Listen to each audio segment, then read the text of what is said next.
आताच्या वर्षी आपण बघितलं की खूप मोठ्या प्रमाणात लोक ही पुणे शहरात आपल्याला आलेली दिसत आहेत. लाखोच्या संख्येने लोक आली. पुण्याची जी ओळख सुद्धा आहे, पुण्याचा गणेश उत्सव पूर्ण देशात माहिती आहे. जो दृष्टिकोन लोकमान्यांचा राहिला हा सार्वजनिक गणेश चालू करण्यामागे सगळ्यांना एकत्र करणं, अनेक सामाजिक कार्य सुद्धा करणं, हा दृष्टिकोन आपण बघतोय की फक्त 10 दिवस नाही, वर्षभर मंडळं कार्यरत राहिली आहेत.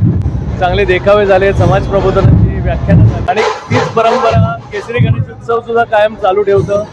यंदाच्या वर्षी फक्त आम्ही सांस्कृतिक कार्यक्रम ठेवला नाही, डॉक्टर दीपक टिळकांचं निधन झाल्यामुळे 16 तारखेला, पण हा उत्सव कुठे थांबायला नाही पाहिजे. कारण हा उत्सव ही एक चळवळ होती लोकमान्यांनी चालू केलेली आणि जी अनेक वेळेला घरी हे आम्ही ऐकलंय, त्याच्याविषयी वाचलंय आणि त्यांचं बलिदान राहिलंय मोठं सगळ्या लोकांचं. त्यामुळे आम्ही उत्सव हा केला, केला नाही, पण परंपरा, सामाजिक कार्य, स्पर्धा या यंदाच्या वर्षी चांगल्या पद्धतीने शेवटच्या दिवशी निवडणुकीत तर वेगळ्या आम्ही आलोय पुढे.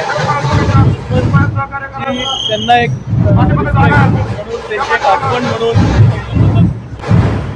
पण आजपर्यंत मात्र आपल्या सगळ्यांना इंटॅक्ट आणि कम्युनिकेशन हे ठेवायचं, म्हणून त्यांना एक ऑनर म्हणून यंदाच्या वर्षी स्वराज्य पद्धती केली. आम्हालाही खूप आवडली. त्यावेळेला दीपकली सुद्धा आपण एक डेकोरेशन मागे केलंय, कारण हा उत्सव देशभरात साजरा केला जातो आणि त्या देशाची ओळख आहे की सगळेजण एकत्र येऊन सण साजरा करतात.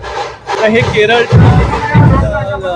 कथकली ही केरळची एक संस्कृती आहे, ज्या माध्यमातून रामायण, महाभारत याचे वेगवेगळे कॅरेक्टर समोर आणले जातात, त्याच्यावर नृत्य केली जातात.